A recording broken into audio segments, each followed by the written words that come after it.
Welcome back, everybody, to another episode of Nintendo Rewind. My name is Cody Christian, and I'm joined by my co-host, Chris Becker. We're rewinding and recapping last week for Nintendo, specifically reviewing Splatoon Raiders. I've played it. Chris has played it. We've both played a whole lot of it, and it's been, not to spoil too much, but, you know, to quote a little Chris quote, it's pretty good. But if you're watching on YouTube, please be sure to click that like button and say hey. And if you're here on Twitch, know that you're our favorite. But before we dive in, how is it going, Christopher?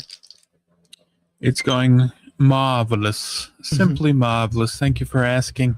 We're out here hanging out, living our best lives. I keep losing weight, so that's good. That is good. That is good. Congratulations on that weight loss journey, my friend. It's not easy, and you're crushing it, so you should be proud. Well, the best way to do it is not eat anything. No, I'm kidding. Good God. Thank you, Mnemonic Man, for that 10-stream streak, by the way. And you're on a 10-week streak of weight loss, so you keep that up too, Chris. Yeah. No, I've been, so it's like supposed to be like torrential downpour. It was torrential downpour yesterday, and then torrential downpour is supposed to be happening right now. There was like the lightning strikes or whatever were like, I think they said it was something like 200 every 15 minutes or something like that. Oh my gosh. But outside of that, it's going well. We're out here living. I've been playing the Switch. I keep looking at the Switch too, like the eShop, and all the different stuff that I can do. It's like, you know, there's a demo for, I think we talked about the Factorio, how there was a demo for the Switch 1 version, but not the Switch 2 version. Yeah. And I emailed them and I said, hey, can you send me a Switch 2 code? I will make content for it. I haven't heard back, but I'm excited when I eventually get Factorio mouse control only. Mouse control. So I think it's a mouse control only speed run. That's what you're gonna do. It's just gonna be a speed run of Factorio. Oh man, no, that's a go. I mean, you've hit me up this week for a couple of game share sessions. I think we did some content on, right? So we did we did Heave Ho 2. You touched base with me about Sea of Stars earlier today, so we're probably going to jump into some of that. Yeah. Well, yeah, because on the eShop, somebody pointed out you can go into the eShop. There's like a section like under search, and then you just click all games, and then it gives you like an option to sort, like a sort filter, and you can decide, hey, only show me the games.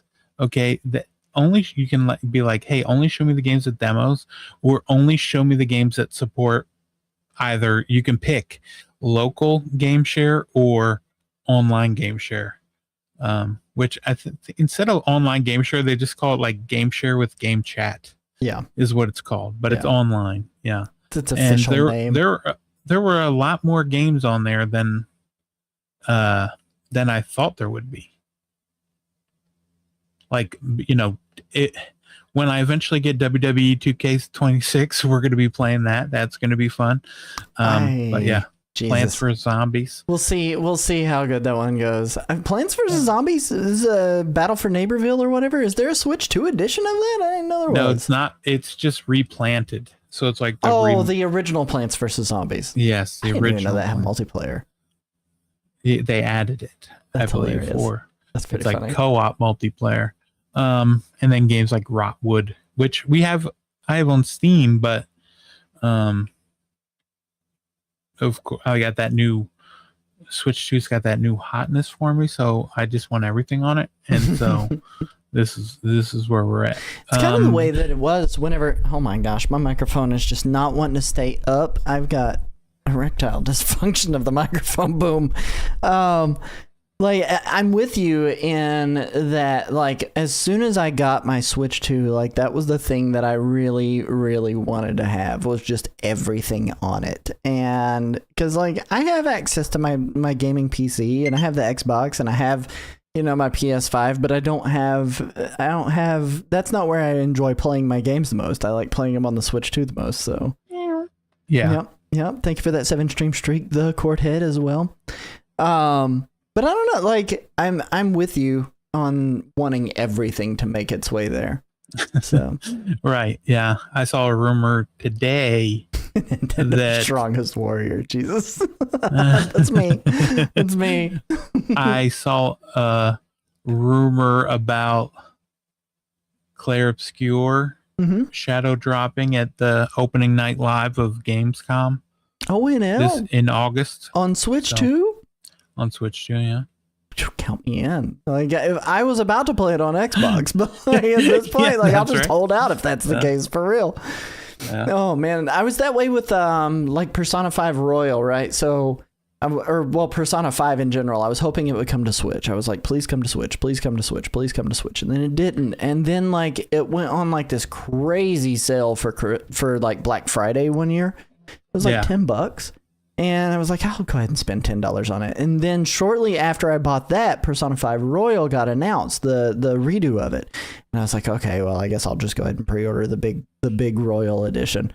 And it took a few years, but Persona 5 Royal eventually showed up on the Switch. And I was like, oh my gosh, well, I'd already sunk all the hours I wanted to into it on PlayStation 5, but I had the collector's edition with like the mask and everything too. It was pretty cool.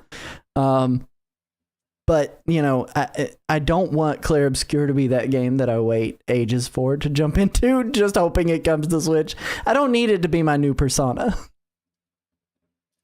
You don't need it to be your new Persona? No, I don't need to wait forever to enjoy it. I just want to jump into it. So if they're not actually going to release it at ONL, I'm going to lose my mind.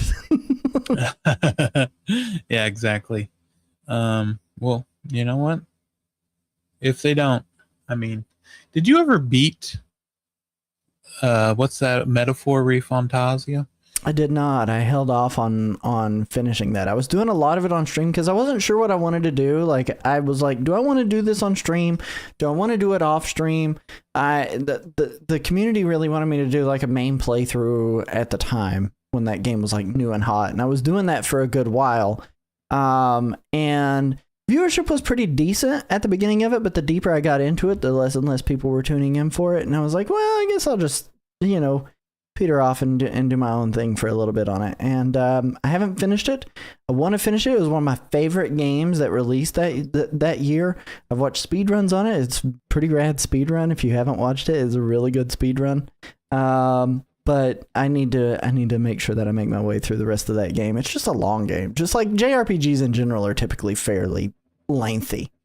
Yeah. Yeah, exactly. Yeah, it does take a while. I know because I'm trying to play Final Fantasy VII Remake on Switch 2. Mm-hmm. And what chapter are you on?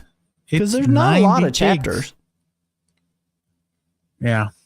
Well, that's the problem is I've been getting distracted by Splatoon Raiders and this game called Fortnite we keep playing every night. We'll see if you stay distracted by Splatoon Raiders because I think you've pretty much put in as much time as one can possibly put in until they release DLC or anything like that. So. No, I still got more. I'm working on getting the best ending. Best end. Okay, well, a little bit of spoiler territory. I didn't know there were multiple, but that's good to know. I just mean like the end game stuff, like finishing all the end game stuff. Fortnite. I don't think that'll stick around. A lot of people probably would have said that about Fortnite a few years ago. That's not going to stick around for it. And now here it is, still like tons of collabs, tons of opportunities to jump into it. And it's still around here. There was like a thing in New Zealand where they asked kids.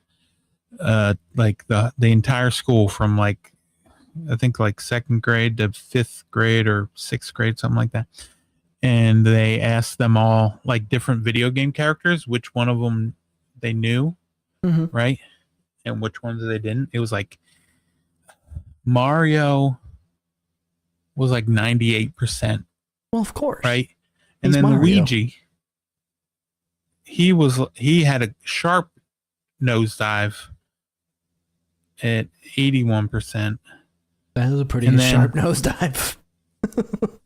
And then like 91 8% was Sonic. Sonic's really popular. But at 93% was Jonesy from Fortnite. Breaks my heart. That breaks my heart. How come more kids know who Jonesy is over Luigi? What is going on here? What? 0% of kids knew who Rayman was. That tracks, though. I mean, legitimately, that tracks. That tracks. Oh my gosh, I don't know. Like this last week for the Christian household was pretty decent. So yeah, you had a pretty adventurous week. I did. So we did. Courtney's birthday was coming up this last weekend. Her birthday was on the 25th. Happy belated birthday! Live here on the show, but her birthday was on the 25th, and I was going to get some medication for her from the pharmacy.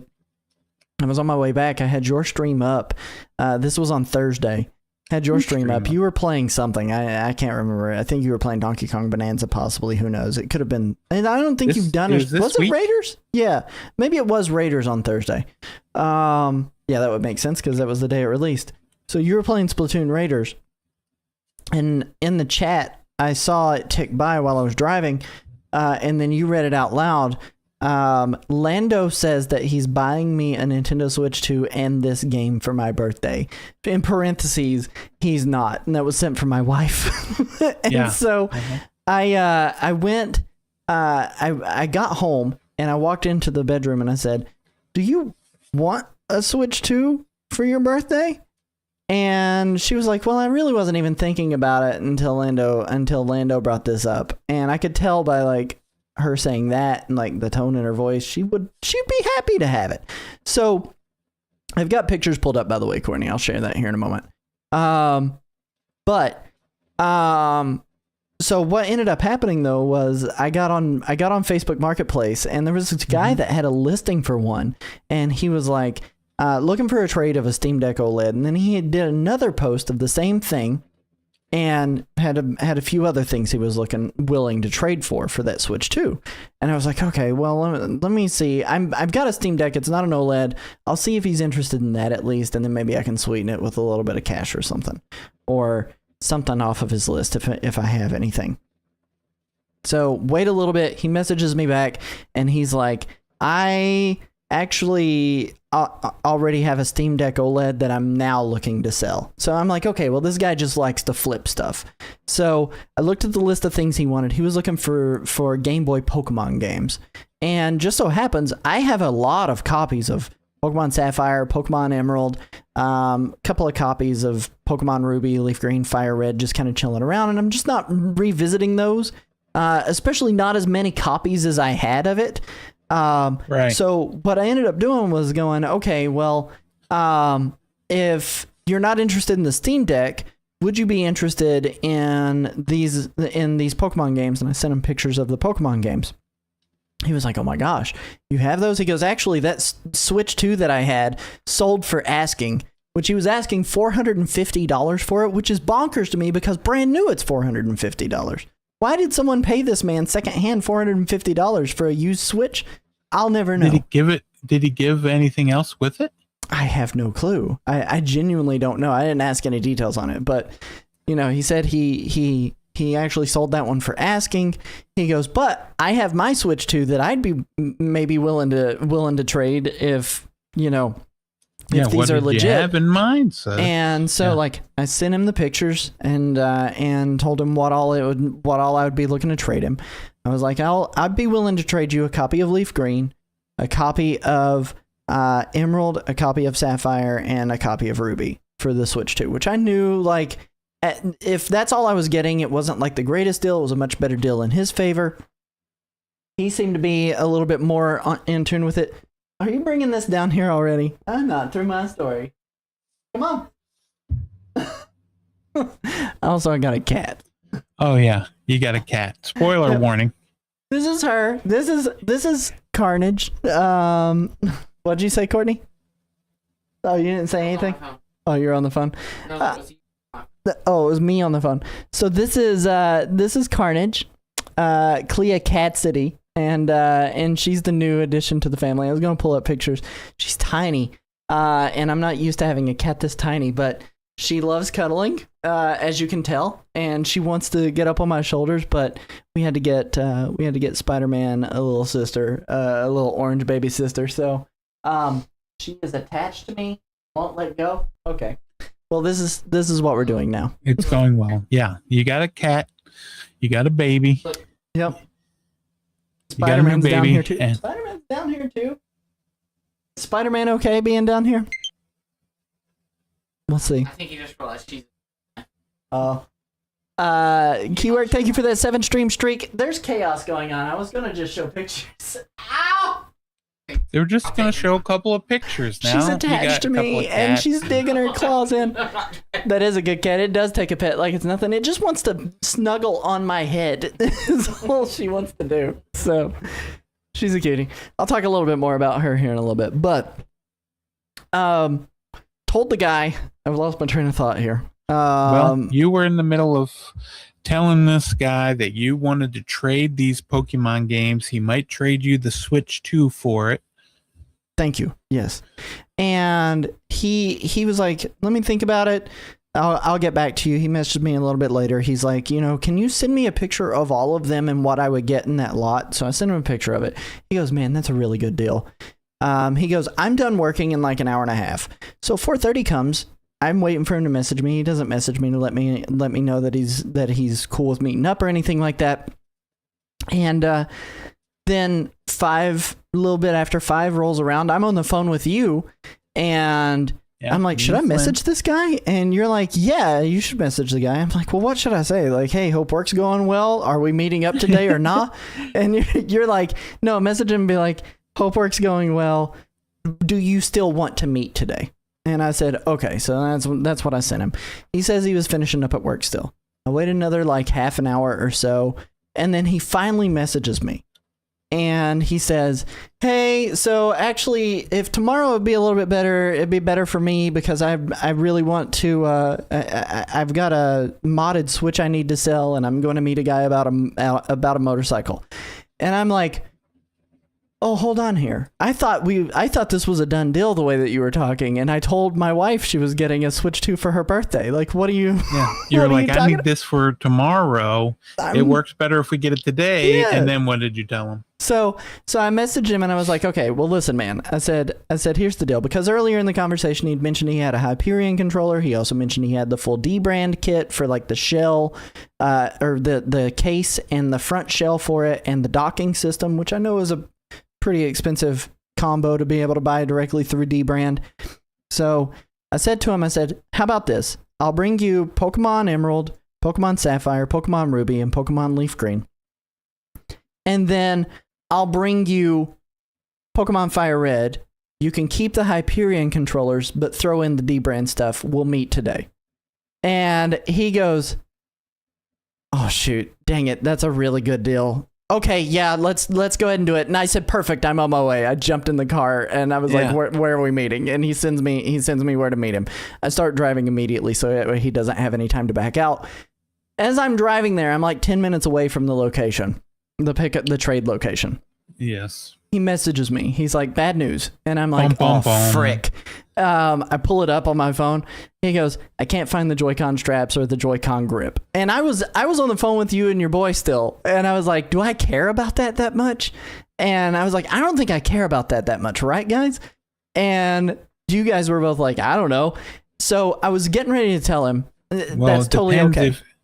It depends on if because you didn't want to have to just go and finance one when you thought you could trade your Pokemons for it. Right. I mean, it's pretty much a free console at that point for games I'm not playing, Yeah.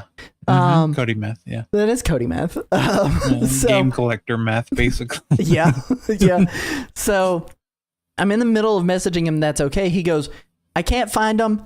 I could throw in a copy of Civilization 7 if you're into that game. I wasn't into that game. I didn't care, but I knew that I could get my value out of it. So you're like looking it up to see if it's a Switch 2 game. It's only Switch 1. It was physical. Right. Switch 2 was only a code in the box. Yeah. So I was already like, yeah, no, that's totally fine. So we go ahead. You I could meet trade up it with in him. for $15, I think, right? Yeah. Is what we saw. Yeah. And that was about what that stuff would cost if you were to buy it. Yeah, $12 for the straps or $20 for a grip if I cared enough. Right, but you wanted the Caring. power charging grip anyway if you were to get one. Yep. So I told him that was okay. We ended up meeting up. He tested the games. I tested the Switch. We made the trade. I got home. I was on my way home. I pull into the driveway. I call Courtney. I'm like, hey, I'm almost home.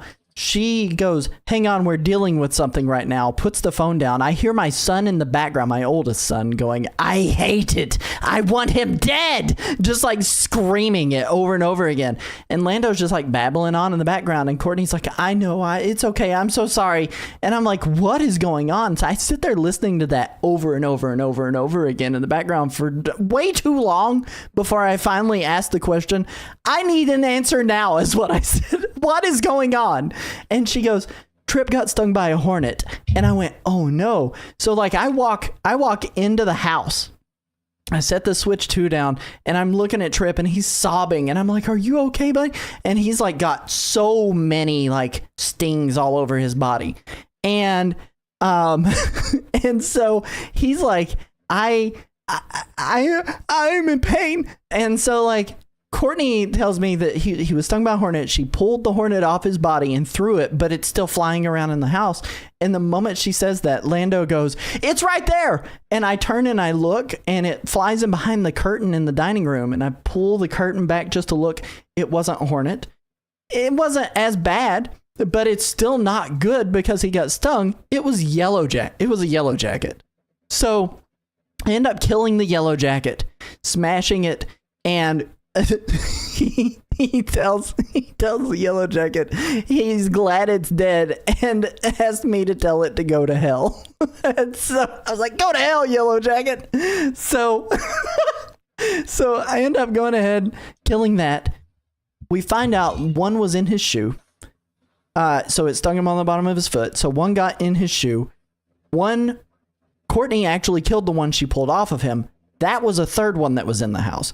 He was messing around the garbage can, and we had birthday parties, garbage from the week ago that the garbage man hadn't came and picked up, and they were surfing around the ice cream and everything, and all the ice cream cups and the sweets and the sugars that were in there. And he was just messing around near the trash can, and they got pissed off that he was in their territory, so they chased him down and stung him like 9 times. So it was not good.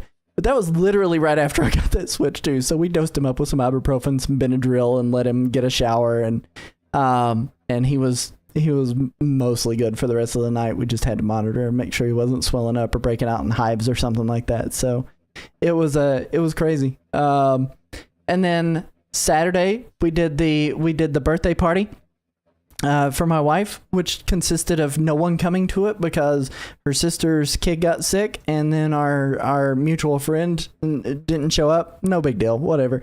So we ended up grabbing some hibachi and then played Fortnite Power Hour together a couple of times throughout the day, took a nap, had ice cream cake. It was a good time. And then on that night, Courtney saw somebody post on Facebook that they had an emergency rehoming situation. They needed this cat gone. They've called all the shelters. No one would take them. And she was like, do you want this cat? And I was like, sure. And she goes, do you want to see a picture of it? And I was like, I mean, I don't care. Sure, why not? So she shows me a picture of it. And then she chats back and forth, and we organize a pickup for a cat on Sunday morning at 10 a.m. So we ended up getting it on Sunday. And her name is Clea Carnage Catsidy, and she's a cutie pie. So weekend was crazy. Yeah, I mean, it sounds like a busy couple of days. You got the Switch 2. Mm-hmm. We all played the one. Was that last night where we were all played on the Switch 2? Yeah, there was last night. We were doing Fortnite on Switch 2, all of us. It was a good time. Yeah. It was a good time. As one does. Yes. So all in all, it was a good weekend, but I feel really bad for Trip. I feel really good for Courtney. She got a Switch 2. We're gonna go catch Spider-Man in VIP seating this week. She got some ice cream cake. Yeah. Yeah. She had some ice cream cake. On the ice cream cake from Dairy Queen, I had it say "Happy 35th Poop Loop." So that was good. Yeah. Yeah. And then Courtney broke her body. Woke up broken. Yep, that's what she said. She woke up yesterday, couldn't move her arm or turn her head, so we've been doing some stretches together to try to help her get out of that problem, throwing on some icy hot and some heat pads. So hopefully she stops feeling so old. She hit her mid-30s and suddenly she's like, I'm falling apart. Yeah, try to do like a cartwheel down the stairs. You might be just fine. But no, it was a good weekend, and we've played a lot of Splatoon. And as a matter of fact, that's what the main topic is tonight. But I want to make sure before we dive into that I thank our amazing supporters over at NintendoRewind.com. If you would like to help support our content, every dollar spent on memberships and merch helps us keep the lights on around this place. Go to NintendoRewind.com. You can view all of that stuff. No pressure, but it does help us every little bit. There's even a tier that's only $1 a month, and with it, you get a shout out right here on the show. That said, big thank yous to Calamity Nolan, Sierra Please, Chaotic, and Mnemonic Man for their support over there. Christopher, are you ready to dive into this main topic? Oh, yeah. I am ready, if you're ready. Let's go. It is the review of Splatoon Raiders.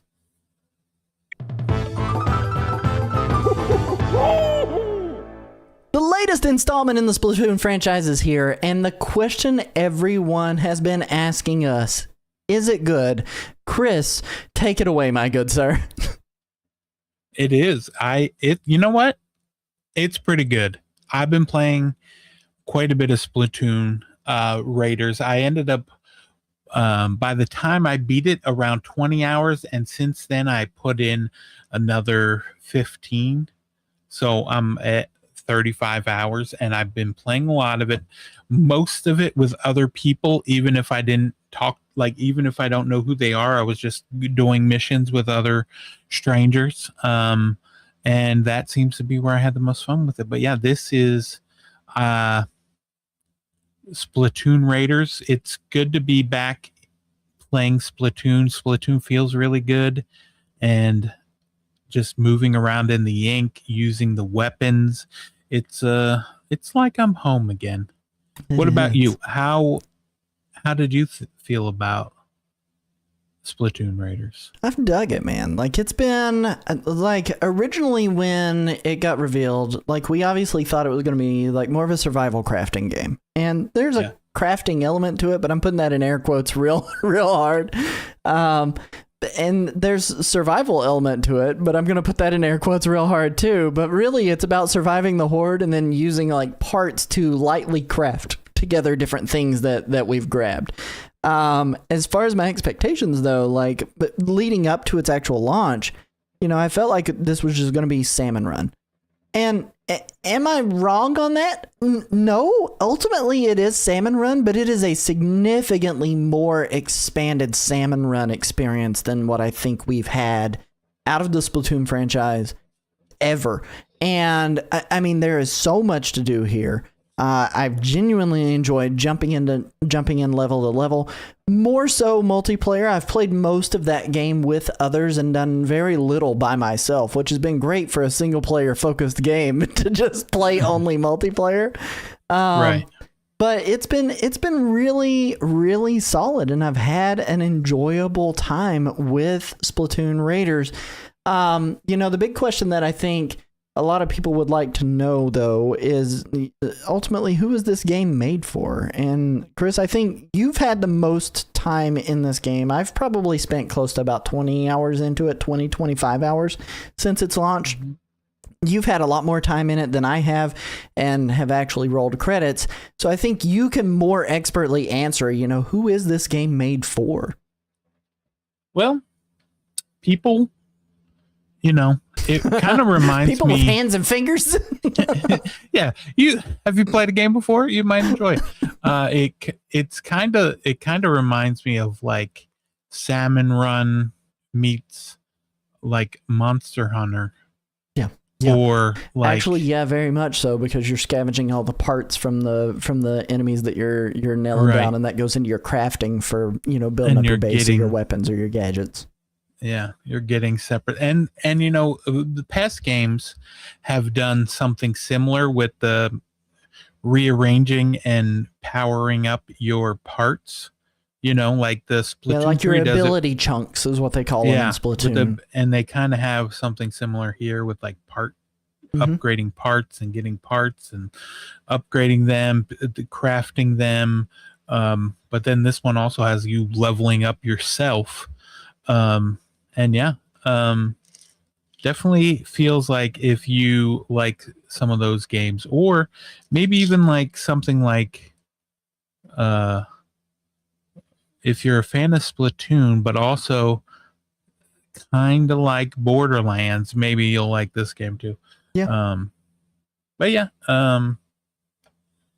There's a lot I think I like in this game, but then there's some stuff I didn't enjoy as much, but overall I enjoyed my time with it, and I'm glad I got it. Absolutely. I'm 100% with you. First things first, we probably need to answer, what kind of game this is. And I think if we were to boil it down to a genre, it would probably be like looter shooter, right? Like this is ultimately a looter shooter. You're going in, every level is titled a raid or a dungeon or something like that, and you're going in to get better loot to help you be able to advance and be able to do better in the storyline progression. It's definitely a horde mode style video game where you're doing PvE in it, but ultimately, I mean, it's a third person, looter shooter with Splatoon mechanics. If you're familiar with the Splatoon series, you kind of know what you're getting into with this. The real secondary question that I want to ask you is an estimate of how long you think it takes to complete. Because like I said, I'm about 20 hours in. I think I'm pretty close to getting to where the final set of bosses are in this game. But without spoiling too much, how long does it take to just roll credits on this? Well, I think it's probably somewhere between like anywhere from 15 to 25, depending on how much, like, because I went and played quite a bit, and then I went back with multiple people to do like start over, and then we would just do missions again. Mm-hmm. But then going through, like, if you were to just mainline the game, you could probably beat it in like 10 to 15 hours. They got the 3 difficulties. They got tourist, survivalist, and then medium difficult or normal difficulty, which is just raiders. And if it doesn't like give you better loot if you play in a harder difficulty, it's just how difficult do you want it to be for you to play. Mm-hmm. Absolutely. Because the one thing that you can do in multiplayer that I like is you can be playing on easy while your teammates are playing on hard. Yeah. And you can play together, and it won't make it harder for you. It's harder for them on their end. And yeah, I like it a lot. I like what they did with it. And vice versa, because a lot of my game time has been spent backtracking with friends as well. So I played quite a lot with you. I ended up jumping in with Team Wildwood. You joined us there. I played quite a bit with Calamity Nolan as well. My opening time was spent with you and Calamity Nolan, so we were cooking through my stuff, and you were well above us. I mean, when we started, both Nolan and I were sitting at like level 2 or something like that. You came in at level 30 already, which, let me tell you, the amount of time you've had to pump in to get into level 30 is ridiculous, because I will say I just hit level 31 today. So like you had already put a crazy amount of hours into that game by that point, but you ended up playing with Shazra and a couple of other randoms and did some online help missions as well as helping pulling people strangers. in. Help some strangers. when you talk about the difficulties and the way that scaling works when you're grouped up with other people, what I have noticed is if you are over leveled, let's say, you're level 28 and you're going into a raid that's just level 20, what I have noticed is that for you as a player, it will scale that fight up to meet your level, so everything's not just crazy easy. So right. The questions that I do have as far as that goes is how that scaling works, because it feels like a lot of times that, the bosses still take just as much, or the enemies still take just as much time to take down when you're level 28 versus when you were level 2. The amount of enemies that you see seems to be about the same as compared to when you're level 20 to level 28, I think there's a whole lot of things that they don't really explain how that scaling works. They don't really need to, but one of the downfalls that I do feel like are presented there is in some ways it does feel like that progression is not as important as it could be. Because again, like the difficulties, I understand they're going to scale up as you're leveling up and as you're going, but the enemies still feel very much the same amount of bullets that I'm having to sink into them, depending on the weapon that I'm using, rather than the level that I am. So, okay, yeah. Next set of questions for you, though, is how'd you feel during the opening hours of it?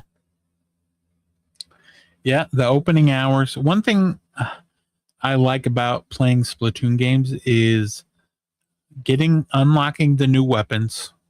Well, I don't necessarily love that. I want to be able to pick the weapons I want from the get-go, or buy them at least. You have the option to buy them. Here, we're just finding them. And then the outfits that we get that gives us the abilities. I mean, we're still getting the abilities as I'm playing it and starting it out, but I think it's just me wanting the games to I'm playing through this. I know we're not in the city anymore, we are stranded on this island, and not everything looks quite as nice and flashy. Everything looks, duct taped together. Yeah. And I guess, at the end of the day, that's just not what I'm looking for.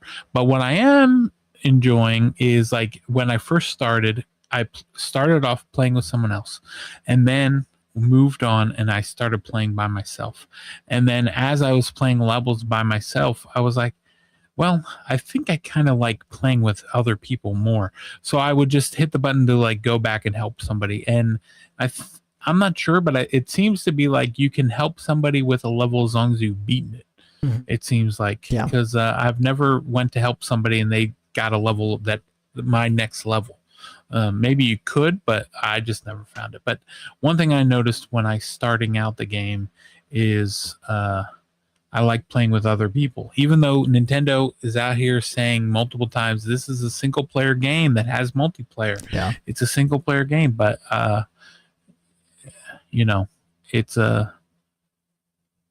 it's definitely best played with multiplayer, or at least I'm enjoying it more with multiplayer, I should say. Right. What about you? I'll say the opening hours, in terms of how it felt, like the opening hours felt like they were just a slog to an extent, because everything felt so slow. The progression, the crafting, like what you're getting, the amount of parts, the amount of spiralite, which is the currency in the game, like it felt pretty slow. And on top of that, like before you can even group up with anybody, you spend about an hour doing the first 3 story missions by yourself, learning the mechanics of the game, which is, how to use your bot buddy, how to use your gadgets, what your weapons are going to be able to do, how your health system works, how to use the showstoppers, which is like your ultimate move, right. how to go back and craft, how to upgrade your ship. It's all a lot of tutorializing that they end up doing during that segment of that opening that I think it really kind of pulls the pacing back and pulls it down in a way that I think the rest of the game definitely does not. Once you get past that opening hour, that very first, 45, 50 minutes of tutorial, which again is way too long to do a tutorial. Just teach me while I'm actually playing the game and let me do the other things. Yeah. But I feel like once you Nintendo get likes past a that, tutorial. yeah, they do. I feel like once you get past that, you end up making it to a point where the pace significantly ups in a much more smooth way, and makes it a lot more enjoyable. As far as it teaching us the mechanics, like I said, takes about 40 to 50 minutes. My opinion at the time was, this is a slog at the very beginning. Part of it is the amount of dialogue. Part of it is the way that the cutscenes are done. Part of it is the way that they are trying to teach you everything in a step by step rather than just letting you experience it. Because there were moments that I had already learned a specific thing that this game was trying to teach me, and then suddenly dialogue's popping up and it's telling me to do that thing. And I'm like, okay, I already know how to do this now because I've had to do it earlier before you told me how to do it. But again, my opinion changed after I got past that first 50 minutes and was like, wait, this is a much better pace game. I'm with you on, I think playing it multiplayer is the way to go. Again, they did state that, like, this numerous times, single player focused Splatoon game. This game is not as fun by yourself. I enjoy playing with others significantly more than playing it by myself, because the main point of the game is going in, doing the loot grind and going from point to point. And when I'm playing with others, there's an added bit of chaos there, that because you do get more enemies thrown at you when you're grouped up with other people. But on top of that, like, it feels like you're working together, whereas like when you're playing by yourself, when I was talking with you about this off cams, we were talking about it and you summed it up pretty well, just saying like, it kind of feels like I'm going through the motions here whenever I'm playing it by myself. And I'm with you. It did feel like I was just going through the motions to be able to get to the next thing, and I wasn't really enjoying the journey as much as I was whenever I was playing it with other people. Let's dive into gameplay. So, what do you spend most of your time doing, Christopher? Well, most of my time I find a mission.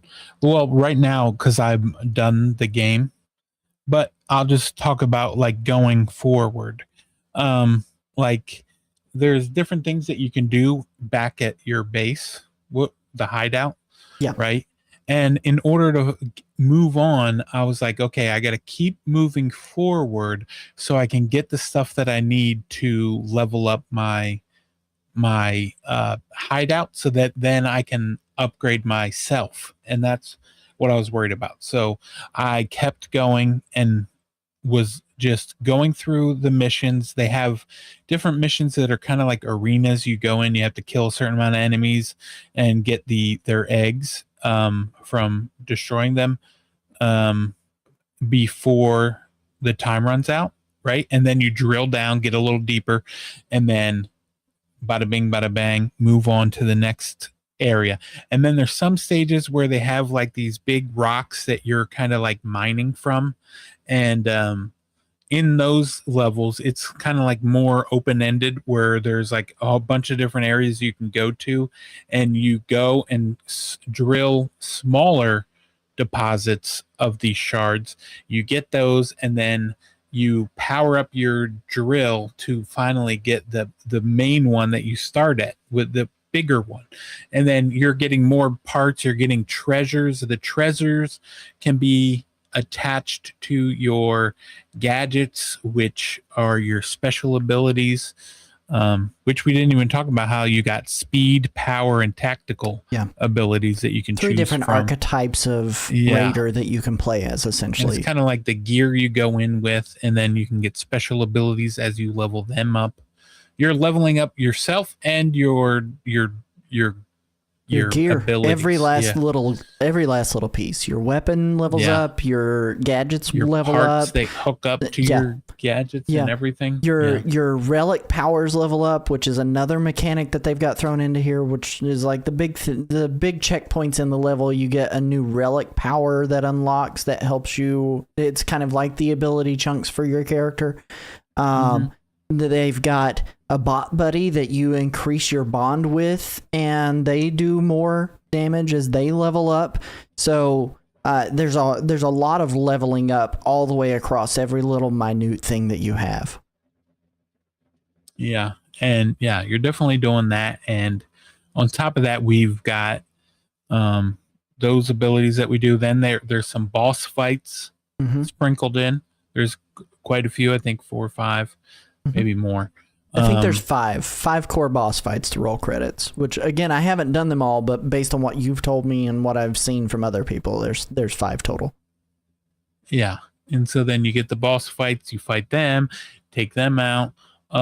There's like cutscenes in between those. Like you might get a special cutscene when you upgrade your hideout, and then you move on, and then yeah, and that's basically the cycle of this, all while you can. Here's one thing I don't like is they say it's a single player game, and then you can start up a lobby, but people can't join your lobby like mid game or anything, right? You have to open your lobby up to let people join in. You might be able to see people are on there playing, but there's no way of letting them know outside of messaging them on Discord or something, or texting them if you know them that well. But if you see a friend on there playing, there's no way of joining unless they're just sitting there and waiting for their room to fill up. Right. But once you do have a group of people, let's say you have like 4 people, one of them drops out, you can open the lobby back up and see if you can get somebody else in. You can do that at any time. People can leave. If the host of the game leaves, it just gives the host to somebody else. So the room doesn't shut down, which is nice, because I'm used to being like, well, they're gone. The room's over. Right. We got to reconvene here. But yeah. There were a couple of things like that I enjoyed, but Splatoon, Raiders, there's a lot to do. I just looked at my level. I am 57. I thought max level was 50. Well, 50 plus 7. Like the bar. Oh, okay. Okay, I didn't realize it kept going. So it's kind of like a prestige-ish style mechanic. Yeah, because it's like 50 plus 7 is literally what it says. Okay. But then every time you fill up the bar still, and then when you fill up the bar, you get some more HP and like health and very cool. Attack. Are the core mechanics enjoyable? Ultimately, I would say like it's pretty addictive. Like the gameplay loop is satisfying. I think I do have some standout moments in that game that I like a little bit more, and standout weapons that I like a little bit more, and standout gadgets that I like a little bit more. But as far as the core mechanics, being able to jump on your bot buddy, being able to pop ults, being able to shoot, swim through the ink, and being able to just level up, it's tons of fun, and it's addictive. Gameplay, I feel like, doesn't really evolve a whole lot as you're playing through it. Like, you described like 4 scenarios of what you're doing for like the missions, and that's pretty much it, other than like occasionally they'll throw in a puzzle level where you're like trying to figure out how a gadget works and to be able to get a tank upgrade point or whatever. But those are if you find compasses in a level. And you unlock bonus levels that basically just show you like missions levels around the gadgets, and basically just trying to show you different ways you can use your gadgets. Right. I will say those levels in particular are a little bit frustrating because they try to teach you a very niche mechanic of your gadgets. But they never really make you utilize those niche mechanics ever in the game. And a lot of that game is spray and pray in some ways. You know, there's so many enemies.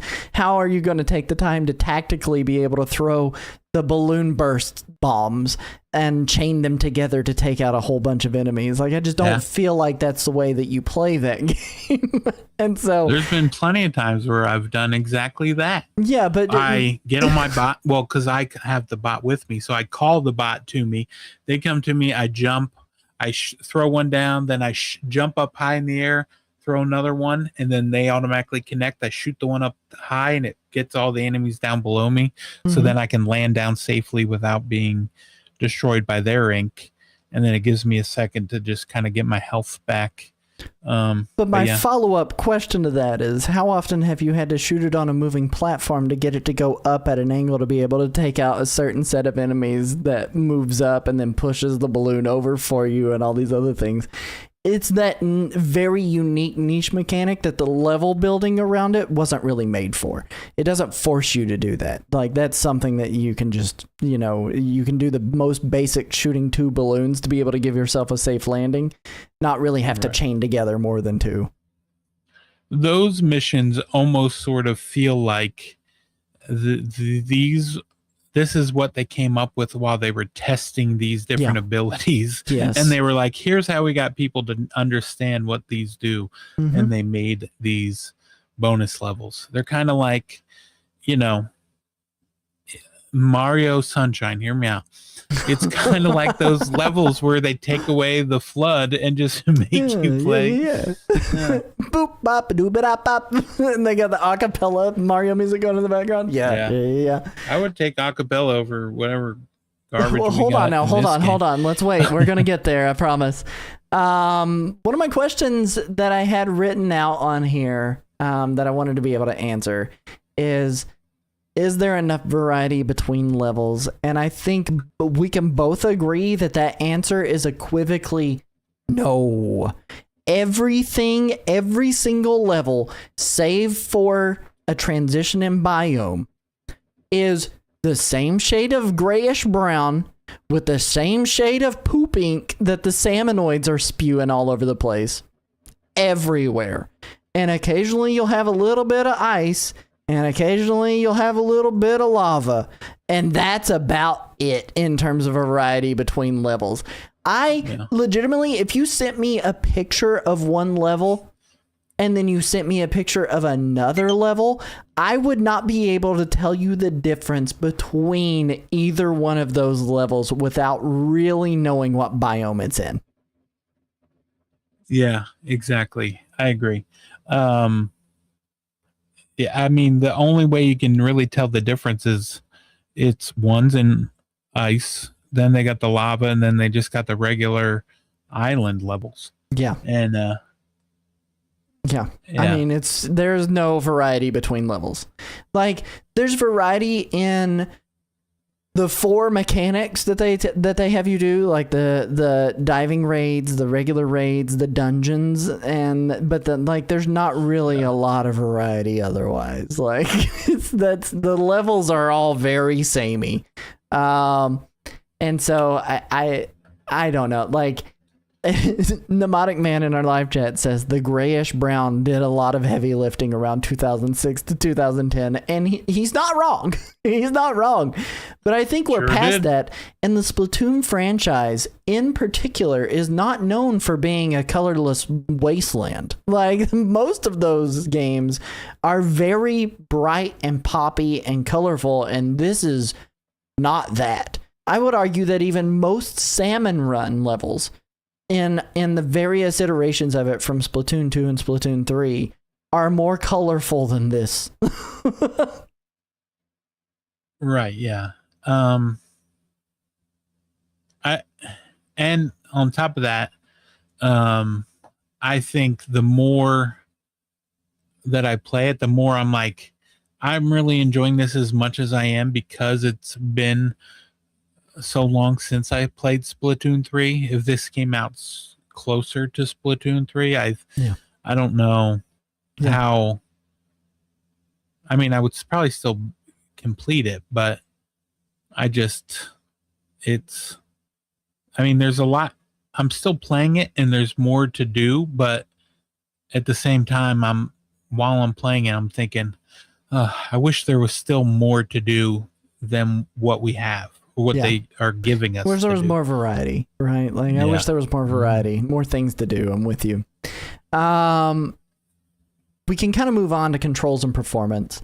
Do Do the controls feel good? I will tell you, this game, all of these games have always started you off with gyro at the very beginning immediately. Splatoon 1 with the Wii U gamepad, Splatoon 2 with your Joy-Cons or your Pro controllers, Splatoon 3, same situation, and this was very much the same situation. The difference here is, and that I appreciate the most, is I was given the option to turn it off immediately from within the options.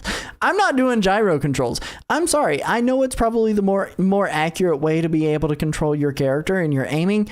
I can't do it. I won't do it. I refuse to learn it. Give me stick controls every single time. But beyond the gyro controls being the opening part of that game, I think overall everything else about it feels very fluid and snappy. Like, the controls feel good, and you know what buttons to press to be able to do the things that you need to do. It's very clear. You've got your movement stick, you've got your look stick, you've got your jump button, you've got your call for your bot buddy button, and you've got your gadgets attached to your shoulder buttons. Your shoot and your aim, same things. Really, really good. Controls feel good to me. How do they feel to you, though? The controls, I enjoy the controls. I will say I did the same thing you did. I turned off motion controls the second I started the game. I just paused it, turned them off, and then I went to play it in handheld mode, and I forgot this game is like, hey, we're going to separate when motion controls are on or not. So you have to turn it off on both docked and handheld. And I did exactly that. No mouse controls, so we're going to have to ding it a couple of points for that. They can keep it. I'm glad it's not here. It would be undercooked anyway, clearly. It's a Nintendo game. They don't know what to do with mouse controls yet. Yeah, well, give them a minute. They're getting there. Wait till you're throwing frisbees at your dogs next year. Okay. Oh my gosh. Using the Nintendo mouse Switch controls. 2. Yeah. Oh man. The next little bit here, did you experience any frame drops, any kind of glitches or crashes, anything like that? No, nothing. No crazy frame drops, even when, there's a lot going on here. Yeah. And that's kind of amazing because you're right. There is a lot on screen at all times. Right. Yeah. I could tell that I was playing a lot of Splatoon because I was playing it at 60 FPS on the Switch 2, and I was playing that, and then I jumped over to Final Fantasy VII Remake, and it just felt so much slower just because it's like running at 30 frames. But yeah, quite the difference. I think it performed well, and it controls like Splatoon, so there's that. Yeah, I'm enjoying it a lot. Load speeds are expected. It's a Nintendo loading screen every single time. The longest load that I feel like I have between anything is actually booting into the game, where you're on that opening scene with the clouds that you can smear if you're on handheld mode and touching the screen. Which is a nice touch. Is it always take that long when you first load in, or does it just get longer the more you add to your base? It has felt like it has taken a similar amount of length to load into that game every single time I've loaded it in, whether it's from the first launch all the way to now. Like, I feel like that loading screen has been the same length every single time. What is funny is that is one of those things that I think is crazy. There was a story going around. I saw it on Nintendo Life. They were talking about how if you mess with those clouds too much, you can actually crash your game at the beginning. I never got it to do it. I was talking to you. You tried to get it to do it too, and you didn't. You weren't able to get it to do it either. And I don't think we've gotten a patch since the day one patch. So like, I haven't seen one. Yeah. No, but I haven't been paying close enough attention to know if my games have been updated or not. So. But yeah, no weird crashes for me. Handheld versus docked performance is another thing I did want to talk about here. I think they both perform equally well. I've played just as much in handheld as I have in docked. I was playing it earlier today in handheld while I was sitting down waiting on my kids to get out of their art class. And it's been really good. Like, even whenever I have a whole bunch of assets on the screen and there's all kinds of particle effects going off and the ink is getting spread everywhere and I've got lighting systems coming directly into my eyeballs, like it all feels very similar in terms of performance between that. I know that, we're getting a resolution dip between the 4K that you get if you're playing docked and the 1080p that you're getting on handheld, but the screen is sufficient enough. I noticed no difference. Have you experienced anything handheld versus docked? How do you feel like it performs?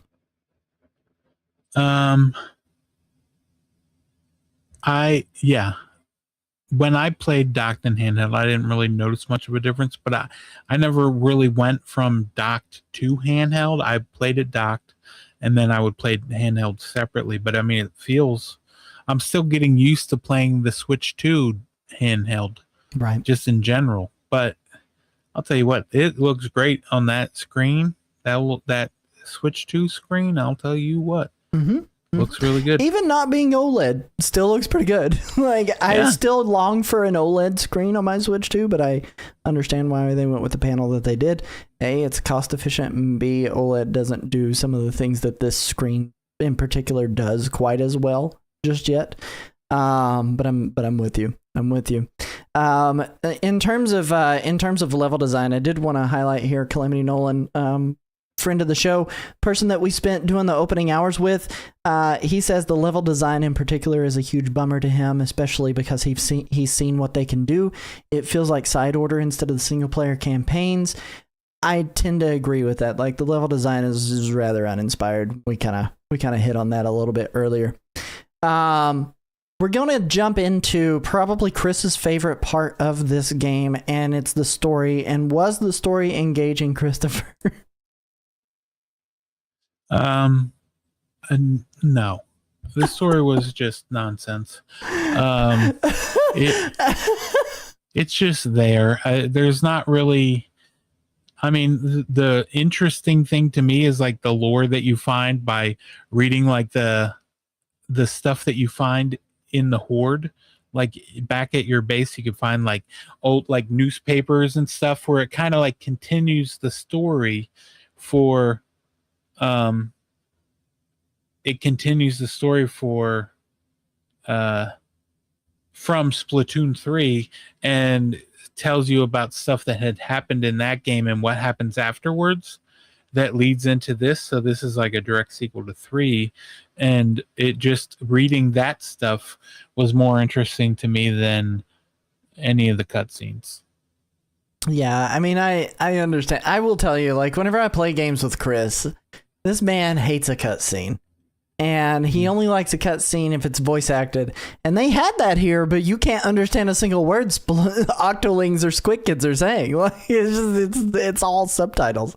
And in some ways, it's worse than a walk and talk, because oftentimes you would be stuck looking at a static image on the screen while subtitles are playing over that with a little bit of, underwater bubbly sounding voices.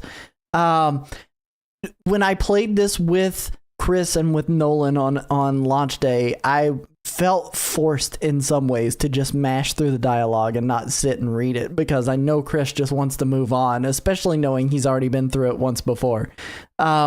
But read I will it on say, your own time, pal. Okay? I can't go back. I'd have to start over. But it's one of those things where, like, the watch story a in YouTube this, video. Okay, Yeah. I mean, that's fair. I could pull the Chris method and just watch a YouTube video while I'm also playing the game, I guess. I don't know. But the problem is you have to read the dialogue. You can't do that. You have to read the dialogue. Someone will read. I'm sure there's a video of someone reading it. Probably somewhere out there. Not me, though, because I had to mash through it because it's playing with Chris. But that being said, the only thing you need to know about this story is the deep cut crew is looking for treasure to make millions of bucks to help support Splatsville, they say. And you crash land on this island that sucks you in via a tornado, and you're getting deeper and deeper and uncovering that there was a scientist who was like seeing all of these new salmonoids that he's never seen before. That's the story. At the end of the day, that's the story. And there's like tie-ins with like their family history. So you get a little bit more information about Shiver and Fry and Big Man. And that's really cool that you get that. but it's so secondary to everything else that you're doing. You can definitely just play through this, skip the dialogue as fast as you possibly can. You're going to have more fun just going ahead and playing the game than sitting and trying to read through all of that. Characters, though, are they memorable? Shiver, Fry, Big Man, the mechanic. I mean, yes, but beyond them, so far, the characters for me, the Salmonoids all look the same. Like, yeah, they've all got different abilities, and they're all shooting at you constantly, but they all look pretty much the same. And beyond that core cast, like, there's nothing that really stands out to me. Dialogue doesn't feel natural. Story pacing feels a little bit slow. And as far as, whether it enhances it or interrupts it, 100% interrupts it. Chris, do you echo a lot of those same sentiments, or you feel a bit? I feel like you feel the same. Yeah, definitely. Yeah.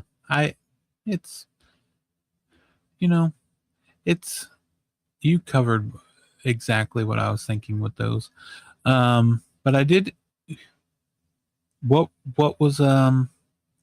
would you say was your least favorite part of the story? Yeah.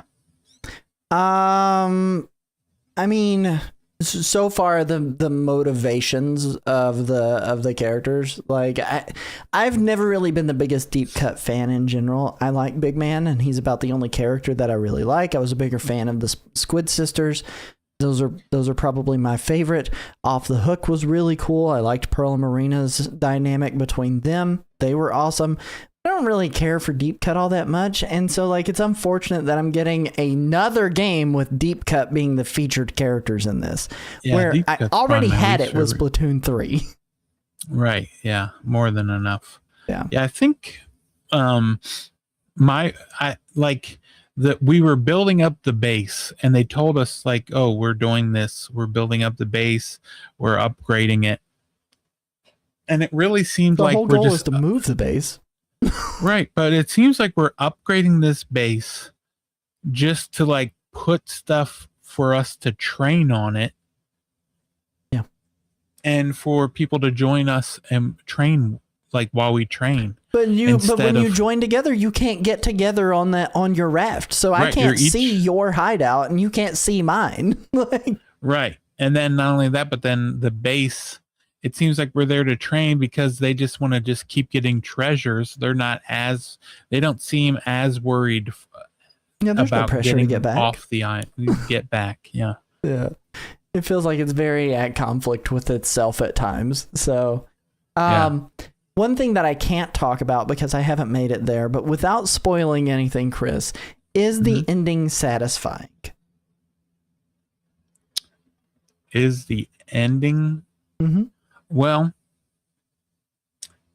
because I know we talked a bit about story and whether or not it was interrupting gameplay or actually serviced it. And overall, the story, for the most part, doesn't.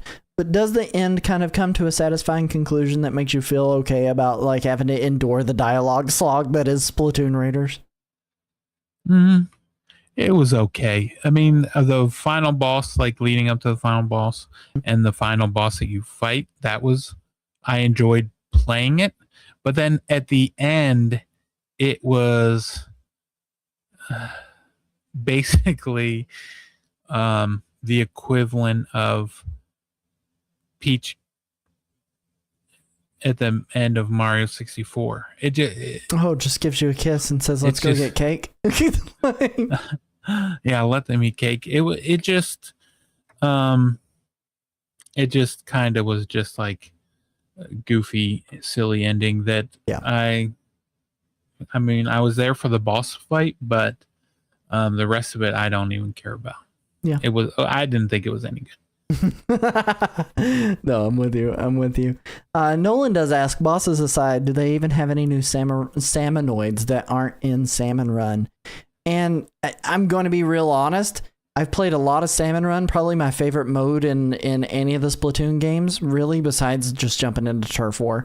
But I genuinely could not tell you if that. I mean, there are variations on those original Salmonoids, but for the most part, they still feel very much the same. I don't think there was a new Salmonoid introduced. Yeah. I'm trying to think. It seems like they're all basically ones we've known about, and like they might have you know, some sort of variety to them, but a variation on them. But I don't even know how many of those variations are on the other he one. says crusty versions in the live chat. That's the truth. It really is the truth. It's just crusty versions. From a presentation perspective, if we want to talk about art direction, again, the gray is uninspired. The level design is, it's tropical. Every single area feels tropical in some way. Even the ice and lava ones feel tropical somehow.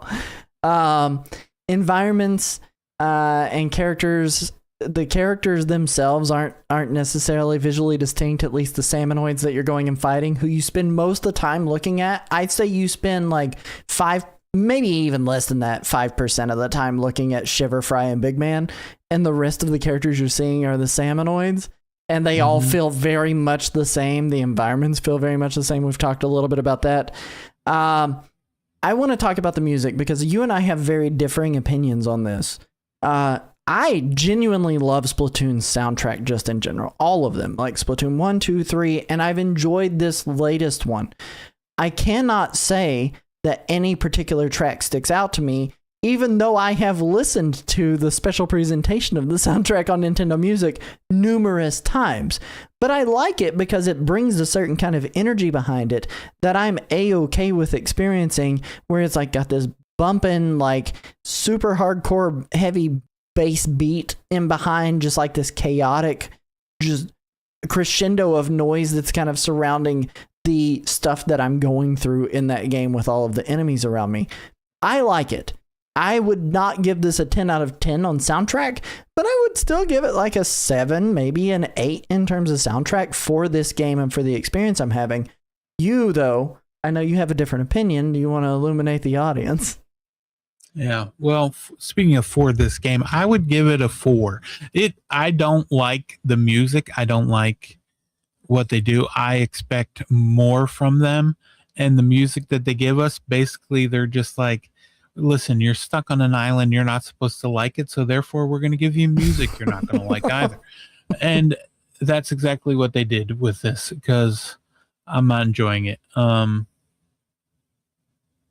It's just not good. You know what? Maybe it's Deep Cut's fault. I'm going to blame Deep Cut. Yeah, it's definitely, I feel like, 40 years from now, when people look back and they'll be like, what happened with that Splatoon Raiders soundtrack? Because it's nothing like the other one. It is the black sheep of the bunch, honestly. It really is. Yeah. Oh, man. Live chat's pretty funny right now. Netta says they ain't my squid sisters, and I tend to agree with that.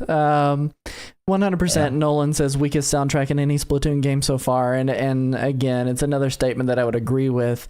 Whereas I would say the other soundtracks are easily 9 or 10s. For me, this one, like I said, is like closer to a 7 or an 8 for me personally.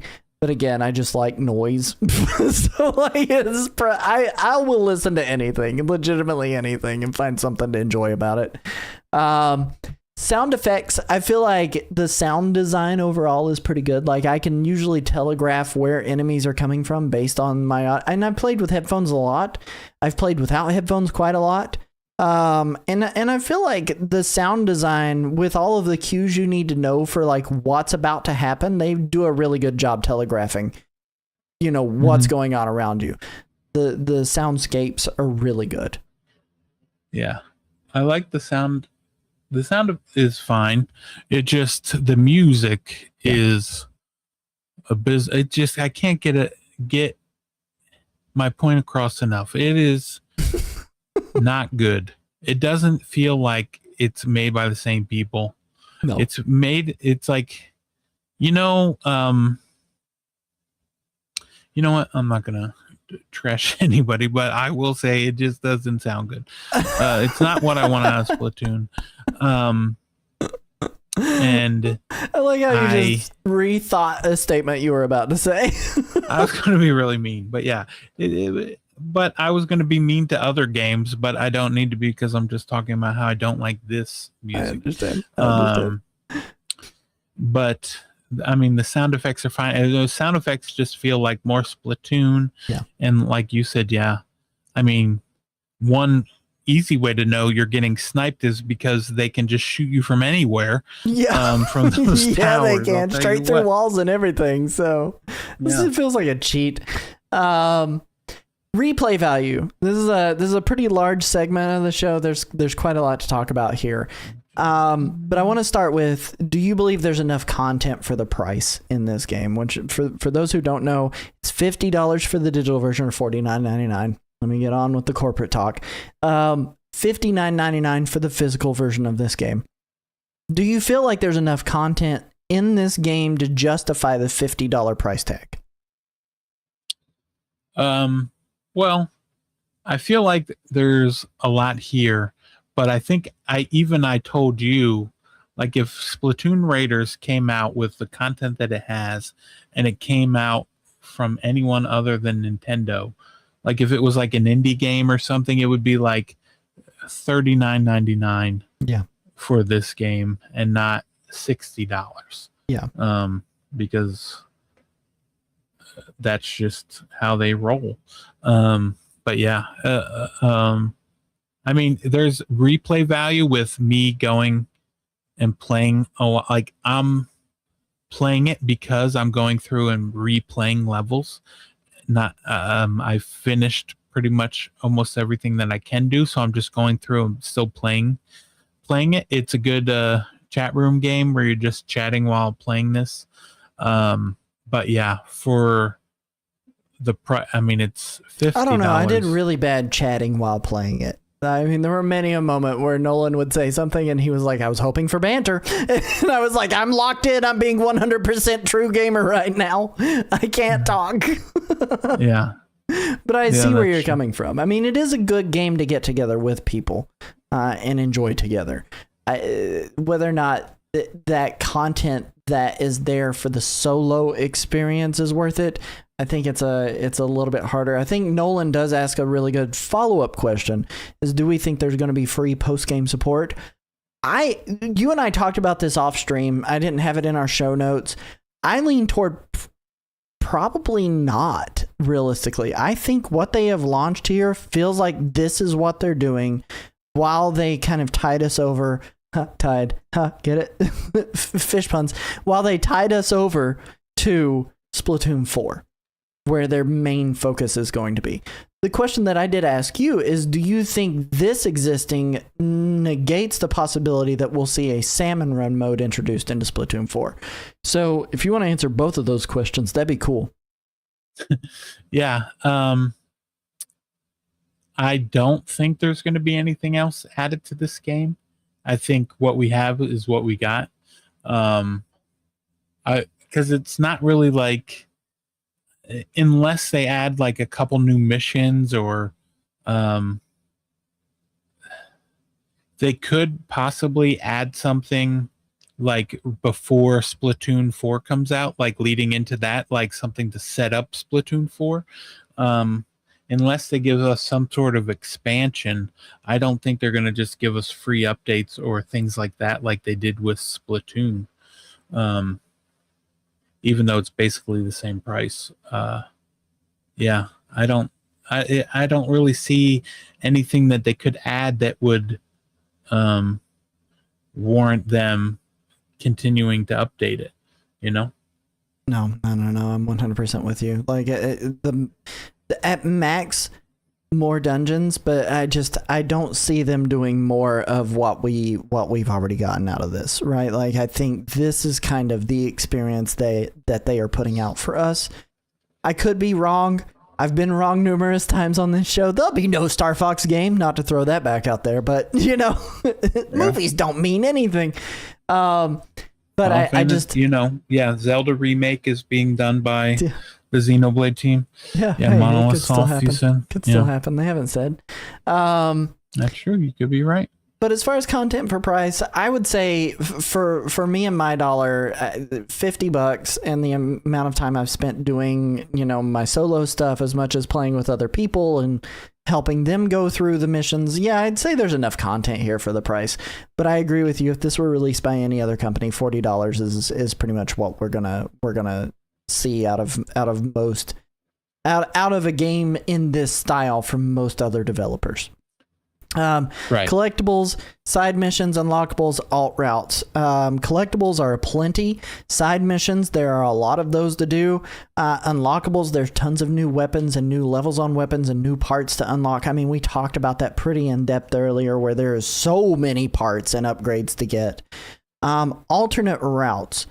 This is something that we're going to be treading a teeny tiny bit into spoiler territory here, and I don't want to get too deep into it. But this is your warning. Fast forward like 20 seconds. Starting now. Okay, now that they're gone. Chris, earlier today you told me that there is a good ending, which I didn't know there were multiple endings to this game. Right. Yeah. Well, there's like a final boss that you can get that is an additional boss. So basically they have like what they call like bottomless reef. Mm-hmm. And you go through 3 levels at a time from level 1 to level 100, and once you beat 100, then you unlock the final boss, which then you beat and then get the final ending. The more you know. And that's our 20 seconds. I'm pretty sure that's up. So I didn't realize that, though, because I have not progressed near as far as you have. Well, did you cover your ears? I did. Well, don't tell me. No. Replaying, though. I've replayed it a ton as far as what I have went back to play with, like Team Wildwood, and played with you guys, and I'm looking forward to playing it with my wife because I picked it up for her. Hopefully eventually someday she'll be a little less busy and we'll be able to dive into it, and I'll be able to carry her through that too. Replaying, though, genuinely enjoyable, or does it feel repetitive? I say enjoyable. What do you say? Yeah, I enjoy it. I don't mind going through the same levels and playing it again because I like playing Splatoon. So I'm enjoying that. At the same time, I've only got like 2 weapons in my inventory that I go back and forth between. And I wish I got more level 5 weapons while I'm doing more stuff after beating the game. But yeah, I'm still barely getting any 5-star weapons, and I'm not a fan of it. Maybe that'll be adjusted in a post-game update, like post-release update rather. They'll add more of a guarantee of 5-star weapons dropping for people who have completed the main story. Which does kind of lead me to the final question in this category. Really, is does this game rely on grinding? You're already stating you're still not getting enough of the 5-star weapons. I'm not at the point where I need 5-star weapons. I am enjoying getting my 4-star weapons, and that's always a good thing. And yes, for those who don't know, the weapons have different star levels on rarity and how good they are, and that determines what kind of abilities that they are going to have as well. So wanting to get those weapons, it's going to require a lot of grinding, and everything is very randomized. But this game absolutely relies on grinding 100%. Yeah, definitely. Final couple of sections here. How does it compare to previous entries in the series? Well, it still feels like it. There's just no Splatfest. There's no Turf Wars. Yeah, Steve Iver, a person on Metacritic reviewed it. I'll pull up that review. He says no Turf War and gave it a 60 out of 100. So kind of funny to me. Yeah. Oh, too much water. That's pretty much what that is. It is the Pokemon Sapphire and Ruby too much water complaint. So yeah. Oh my goodness. as far as how I feel it compares to previous entries, it's a fine entry. It is very much a spinoff. It is exclusively Salmon Run, but on a larger scale. It's different in that way. There is no turf war. There's no card games. There's no you do have arcade games that you can unlock though that are a distraction from the main game mode, which is pretty cool. But it doesn't really compare in the same way. If you're wanting to look at it as Salmon Run but expanded, yes, it's pretty much that. What this game does worse, I think, than any of the other entries in the series is going to be the lack of variety between what you can do in this game. If you're looking for, turf war, or if you're looking for, some of those other modes like Clam Blitz, or you're hoping for the roguelite side order, or something a little bit different. I think it doesn't have any of those options, so there's not quite the variety that you would expect out of the Splatoon franchise. But I would also argue that its level design is probably the worst of the series, and that's what it does worse than previous entries. What do you feel? Yeah, I agree, and also that the lack of variety in both the outfits that you're getting. Yeah, there's only so many outfits, and I don't like any of them. I have some I do like, and that's all I'm wearing. Yeah, I move around, and sometimes I like them, and then other times I don't. There's like 6 hair, or maybe 8 hair dye. I think there's 7 total hairstyles, and 4 eyebrow styles. Yeah, and you can have a unibrow though, so maybe it's the S-tier video game. Who knows? Yeah. And then the styles, and then the weapons. I know we're on the island, and it's supposed to goes with the theme of everything's makeshift, but just them all being makeshift compared to some of the other weapons that we got in Splatoon 1, 2, and 3. I just I can't wait to get off the island. When we get off the island, I'm not going to say we need to go back. To be clear, it's the aesthetics of them, because performance-wise, they feel very much the same as you would have gotten from the original, Splatoons 1, 2, and 3. Right, yeah. I just don't like the way they look. Yeah. I wouldn't mind the way they look if they gave me, if they made it feel like I was doing more to craft these weapons, as opposed to just finding them at just a random enemy dropping them and me picking it up. I will say something else that bothers me kind of on the aesthetic side of it and the outfits, because I don't want you to get too deep into it before I talk about the outfits too. I hate that this amiibo does the same thing as this amiibo in this game. Right. Yeah. It does not matter what amiibo you scan unless you're getting the Raiders amiibos on whether or not you're going to get a different outfit for your character. That is frustrating that this Generation 1 amiibo unlocks the exact same outfit that Pearl from Splatoon 2 will unlock, or the deep cut amiibos from Splatoon 3 would unlock. It's frustrating. Yeah. Anyway, that's my rant about the outfits. Right, exactly. Because I don't like any of the new outfits. I love the mascot outfit that I got from in Splatoon 3. You just like goofy outfits. You don't like I love actual the goofy clothes. outfits. Yeah. Give me the goofy stuff. One thing unrelated to Splatoon, one thing I want to come to switch to is the Dead Rising series, just because of the goofy outfits that you can put on Frank. But yes, so I would like that. I mean, I'm okay with the outfits, the gear replacing the outfits in terms of the chunks and your abilities and what you can do. But I wish that the gear, there was more options. I understand we're on an island. I don't care. Yep. At least let me look cool on the island. Do you think newcomers are going to enjoy this entry in the franchise, though? Yeah, I think it's less likely that, because if you're jumping into this game, if your friends end up helping you, I feel like You tell me, how does it feel like you weren't accomplishing anything when we were in a mission together, or did it feel like you were still Oh, I still felt like I was contributing. I felt like there were, like, it does have that competitive breakdown at the very end of every raid or dungeon that you do. And I like seeing that number go big. And I didn't call it out too often, but I was looking at, did I get more power eggs? Did I get more salmon eggs than anyone else? And I was proud of myself for really kind of sticking up with you guys while we were playing together. Yeah.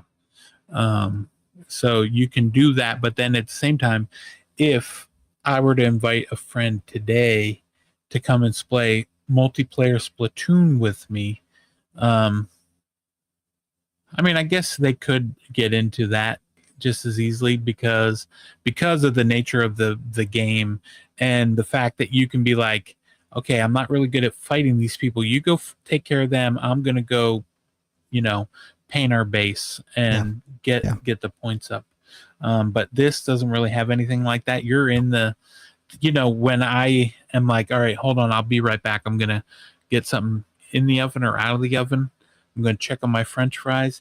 I can't do that with Raiders. As soon as we start, we go in, we're in. And there's no like, let me just stay over here and just keep me safe. You can't do that. You're going to die and end the mission for all of us. Yep. But yeah.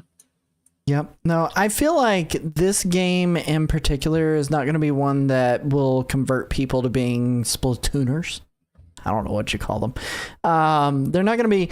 This is a very different experience from the core Splatoon experience. And if you enjoyed this, the gameplay itself, if you enjoy the gameplay itself, I think you will find enjoyment in regular Splatoon. But if you do not like competitive PvP shooters, the main Splatoon franchise is not going to be the correct thing. Silent Brook in the live chat, they probably call themselves Splat Heads or something.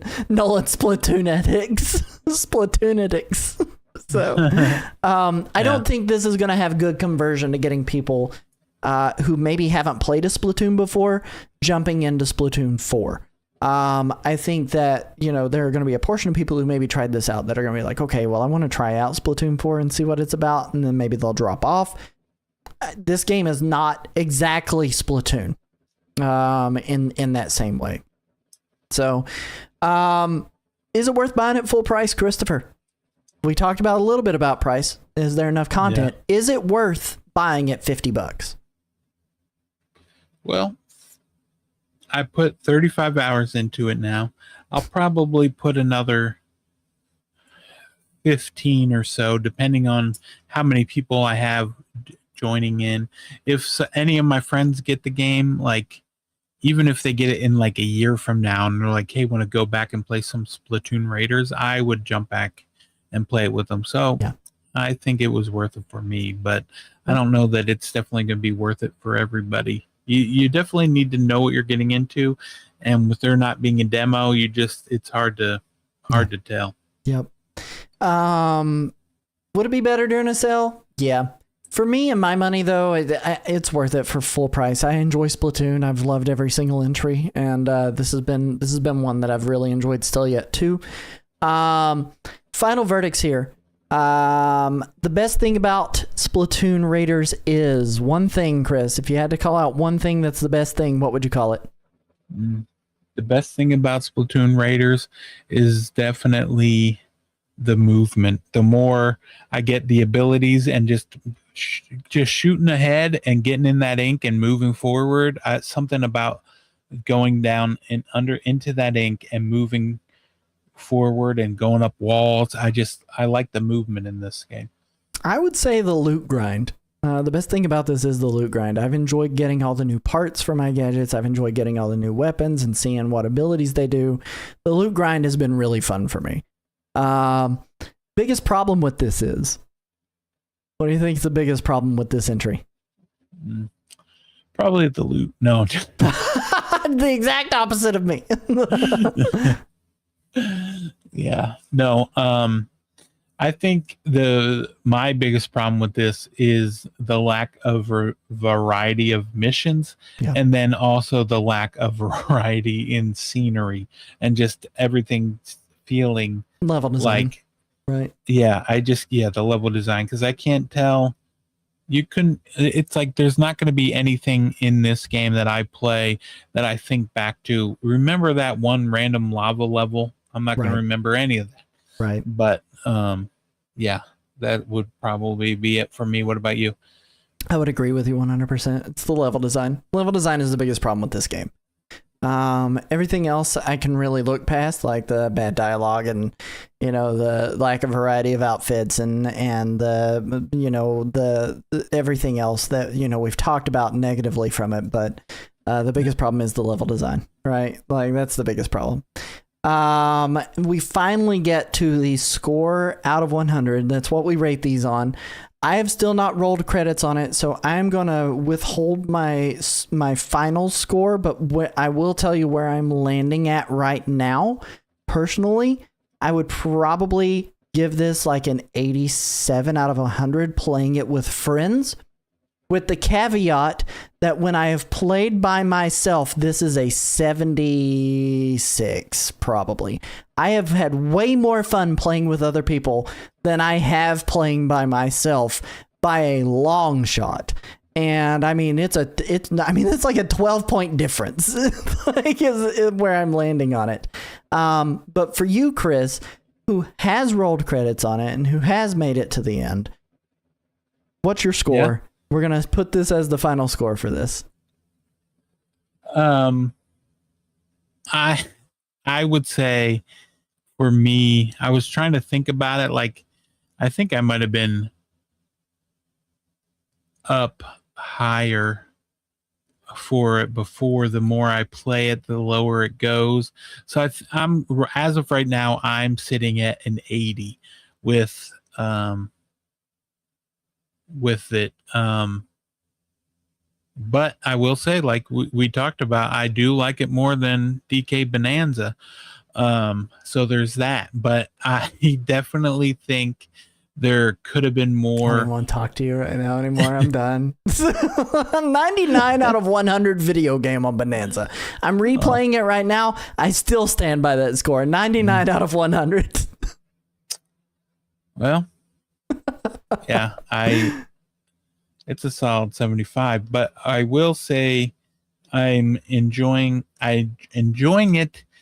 It went down the more I played it, just because of the stuff that they have and the stuff that they're like, I wish there was some stuff here that they had, like more refined tweaks that I could do with my builds than I actually can.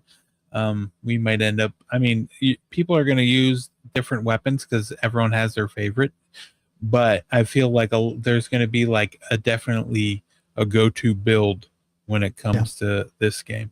Yeah, especially for speedrunners out there. If they're planning on doing a Splatoon Raiders speedrun. Actually, I want to see what the Splatoon Raiders speedrun is sitting at right now, if there is one. Splatoon Raiders speedrun on speedrun.com. Let's see here. I don't know if they have any verified runs yet. Surely not. Hang on. Let's see. Splatoon Raiders. 0 active play. Okay, so they don't have leaderboards opening for another 8 days. So we'll find out. We'll find out what the definitive one is going to be. So, but no, that is our thoughts on Splatoon Raiders. That's our review. Gets a solid recommendation from both of us, I feel like. An 80 from Chris is a pretty dang good score. He often rates every video game at 50s. But without any further ado, we are going to throw it over to a quick ad break. Thank you guys for hanging with us, and we will see you guys in a moment.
Welcome back, everybody, from that ad break. Thanks for sticking it out with us.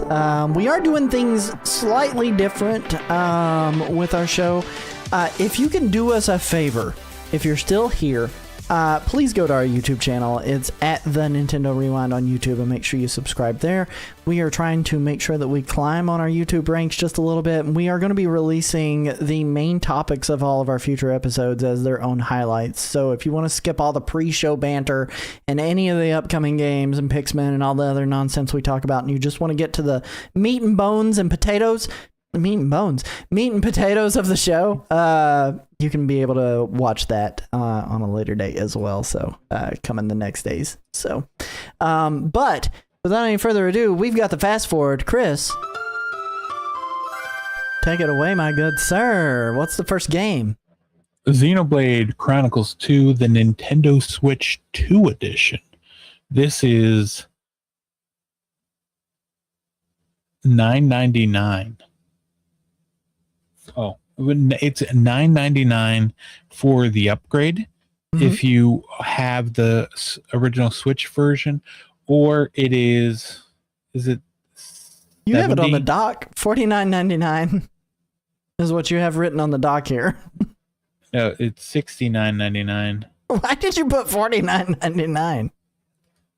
I think what happened was I have it say $49.99 because I just changed the game from last week's game. Oh, I got you. Which is what happened. But yeah, it's $69.99 for the physical, and I think it's the same $69.99 for the game too, because it's just a $10 edition. So you can get that. They also have this thing. You know how they released Xenoblade Chronicles 2 Torna? As a Torna the Golden Country. As a standalone game. Well, if you buy the Switch 2 edition and you also bought the Torna, the standalone version, that standalone version also has a Switch 2 edition that even if you have the standalone one, you can open that standalone game as the Switch 2 version of Torna rather than playing it on the Switch 2 edition. But yeah, cool. That's about 42 gigs coming out July 30th. And then we got Constance, which is coming out July 30th. It's normally $19.99, but it's on sale for $15.99 until August 14th. This is kind of like it kind of, when I played it, it reminds me kind of like Hollow Knight, sort of. Silk but Song then meets Celeste. That's what it is, the vibes I'm getting. Yeah. Plus, you get like these ink abilities, which I really like. Oh, it's Splatoon. And yeah, there's like Splatoon inky stuff. You can like go up on the walls, but then there's also like stuff that I wasn't prepared for. Like, they do some stuff with like, like the Prince of Persia game where you can like take a snapshot of something. Like you're like, I got to come back to this later. You can take a picture of it and then go back to it. You know what I mean? Mm-hmm.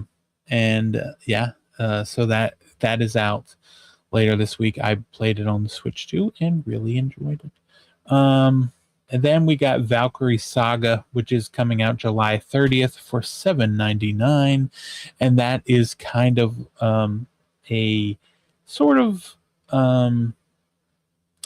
like a PS1 sort of action platformer game, which definitely looks like PS1 style graphics, but I have this on Steam and played it, and I enjoyed what I played of it. I don't know. I think maybe it's just I like the ugly PS1 graphics. I think that's what it is. I don't know about how you feel about it, but I enjoy the PS1 graphics. I love a good PS1 graphic video game. Ugly glory. Yeah. Mm-hmm. Mm-hmm. Give me those chunky pixels. Give me those low poly environments. I like it. Yeah. And then on August 4th, we've got Big Walk for $19.99. This is the next game from House. They did Untitled Goose Game, and this is their next game here, which is kind of like, this was originally announced in 2023, and now here we are with this online multiplayer game where up to 12 players can just go around. You can get walkie-talkies to talk to each other. It's got like a proximity chat. You can play it that way. It's kind of like there's a lot of puzzles that you need to solve, so it's not quite like Peak, where you're trying to get to the peak of the mountain. There's like different puzzles you can solve. Like you can use the left and right shoulder buttons to use your hands, and you can kind of like do motions with your hands to other people to like let them know what's going on. You can get like megaphones so that they can hear you. You might not be able to hear them, but they can hear you. You can get separated from the group, and it's a lot of fun, or it looks a lot of fun, and I can't wait for it. And it is out August 4th. So it says you can play single player, but it's mainly made for multiplayer, it seems, and it is cross-play. So if you get it anywhere, you can play it with anybody, which I like. And then finally, we've got Final Fantasy XIV comes out on the August 4th. You can go ahead and download it, get the free trial. The free trial includes like all the DLC and up to level 80. And you can try it for a month for free. And then after that, you're going to be paying the subscription. I will also warn you, it is 117 gigs. So yeah, Final Fantasy 14 coming out August 4th. Heck yes. And that's it for the fast forward. It's gonna be a good week. It's gonna be a good week of games. There's quite a few that's getting ready to come out, but I'm most excited for Big Walk this week. That's gonna be a good time. Hopefully you'll be catching Chris, myself, maybe Calamity Nolan joining us for some big walking. You know how we like those walking talks. Listen, it's a 12-player game. You get Big Walk, you can play with us. Heck yes, absolutely. Absolutely. Without any further ado, we're going to go to the game show segment of the show. This is Pixel Minute, or Pixmin for short. It is a hang on one second, let me get everything situated here. 15 frames a second, 720p. There we go, so that way it doesn't crash out. It is a game show where Chris has exactly 1 minute to guess the exact title of a video game that was released this week in Nintendo history. It may not have been this year, it could have been last year, it could have been 20 years ago, but either way, it was this week. The faster he guesses, the more points he gets. Christopher, can you see my screen? Are you ready? My good sir.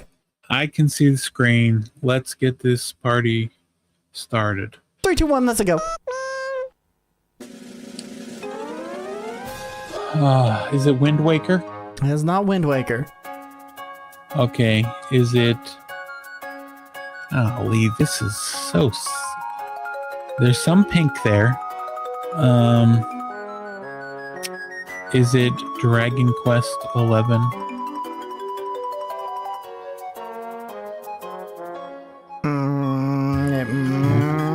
It might be. What is it called? Dragon Quest 11, the elusive tale? You're or whatever? so dang close. You're so dang close. Come on, you got this. Is it not Dragon Quest 11? It is Dragon Quest 11, but you need the subtitle. Well, I guess I don't have it. You don't know the subtitle for Dragon Quest 11? No, of course I don't know. It's a long title. It's It like is Dragon a Quest. long title. Committed to memory. There's really no way of knowing. This was. You're so close. I'll tell you what, I'll give you half the points you would have gotten, which was 15 points getting thrown on the board there if you'd have known the full title. It's Dragon Quest 11, Echoes of an Elusive Age. This one was released on the 3DS in July of 2017, July 29th, 2017. This is a scam. This is not a scam. It's just what it is. First of all, it doesn't even unpixelate anymore. Second of all, it's unpixelated currently. I knew exactly what game it was. Well, you didn't It's know. always been a scam. I've told you, you gotta guess the exact title of the game based on an image that's highly pixelated. I laid out the rules. Oh, man. Well, listen, it's a 2017 role-playing video game developed and published by Square Enix, the 11th entry in the Dragon Quest series, and was released in Japan for Nintendo 3DS and PlayStation 4 in July of 2017, and worldwide for PlayStation 4 and Windows September of 2018. They later released an enhanced version that came to the Nintendo Switch in 2019. But as far as reception goes, this one in particular has an 86 out of 100 for the PS4 version. However, we're not talking about that one. We are talking about the 3DS version, which got an 8 out of 10 from Destructoid, an 8.5 out of 10 from EGM, a 40 out of 40 from Famitsu Magazine, and an 8.25 from Game Informer, receiving generally favorable reviews. Critics praised it for its visuals, traditional turn-based combat, plot, and characters.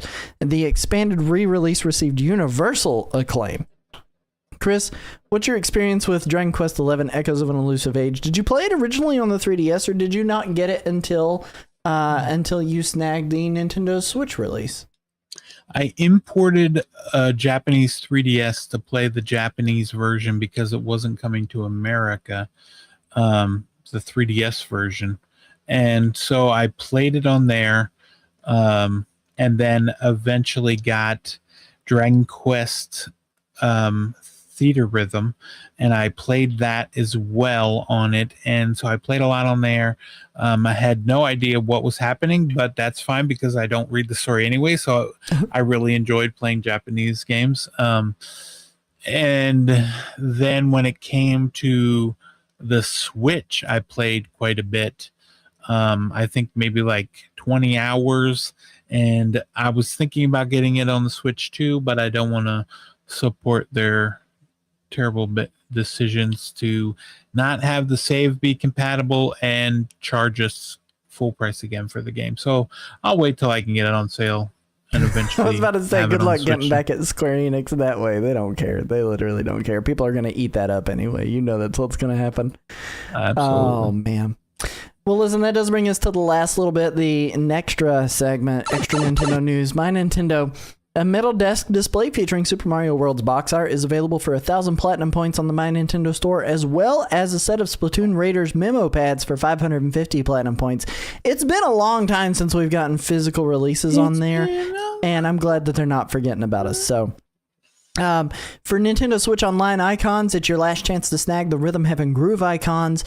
They are gone tomorrow. You can snag some Splatoon Raiders icons available until August 19th, and they rotate on Wednesdays, so you'll see some new ones tomorrow. The Play and Redeem icons for the month are still Clu Clu Land and Kudu Kudu Kudu-den. A Nintendo Switch Online membership is required for Clu Clu Land, and the expansion pack is required for Kudu Kudu Kudu-den. Snag them anytime in July, which we are coming up on the end of, so I'm looking forward to what they do next month for the Nintendo Switch Online Play and Redeem icons. Maybe Xenoblade 2 again. Yeah, there we go. Bring it back for the fourth time. Nintendo Music, Mario Kart World Free Roam playlists got another update. Super Mario World 2 Yoshi's Island tunes got added to that soundtrack. Sales and deals, we've got a Capcom sale, 20% off Resident Evil Requiem, 50% off Resident Evil 4, 50% off Street Fighter 6, and many more deals to be able to snag. Those are just some highlights. On the events front, Tetris Maximus has a theme event where you can snag select themes. And when I say select, there's approximately about 40 of them that are just 2 event tickets each. Normally, they're like 15 event tickets, I think. So if you want to snag any of those, you can get any of the ones that you've missed prior until August 17th. I went on there and snagged the Super Mario Bros. Wonder, the Donkey Kong Country HD, the Donkey Kong Bonanza, the original Tetris for the Game Boy theme, and the Metroid Dread themes was what I went on there and snagged. I was really excited to be able to snag all of those. So, news highlights. The Donkey Kong Arcade Lego set got its official reveal. We talked about it a couple of weeks ago, but it's basically an arcade game in your home that you can move Mario around to jump over barrels in one stationary place, press a button to release the barrels that DK will throw. They roll down, you jump over them. It's really cute. Costs $199.99. And then Miyamoto had an interview with Famitsu this past week, and there were a lot of details that he talked about his director roles, which it's crazy to even think that man even directs anything anymore. He's more just like creative head of everything at Nintendo. The last games he directed was Pikmin Bloom. Prior to that, I can't remember what the game was that he directed, but even before that, the only other game that he directed in the last 20 years was Super Mario 64 for the Nintendo 64. That was the last real big game that he directed. So, he talked a little bit about that. He talked a little bit about a couple of other things, his life after the next 10 years and his hopes to still be alive, which was so morbid for him to just bring up.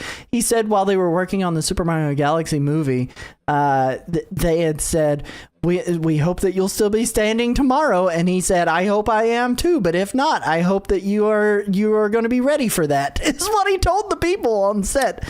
But the big note here is that the Super Mario Galaxy movie, he stated, directly led to the creation of a new Star Fox and Yoshi game, which I thought was interesting. As much as I said, those movies don't mean anything to the video games, and then clearly I was proven wrong. Yeah, they must have been like, hey, what if we add these people here? Yeah, right. And then you make a game, and then it kind of, based on how they go. They should have done that with the Super Mario Bros. Movie and done a tie-in video game for that. They didn't. They did nothing. So here we are. We got Donkey Kong Bonanza a few years later. But, that being said, Christopher, where can they find you, my good sir? Just find my link tree. I'm back to Super Nintendo on everything. What about you? Where are they finding you? Twitch.tv/nerdxd, or you can go to my website, nerdxd.com, for links to all of my social media garbage.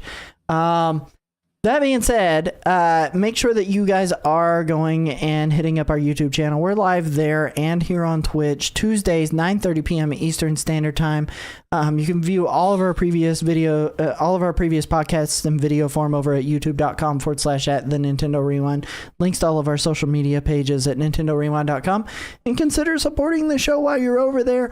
Remember, please be kind and rewind, and we'll catch you guys on the flip side. Peace. Doodaloo.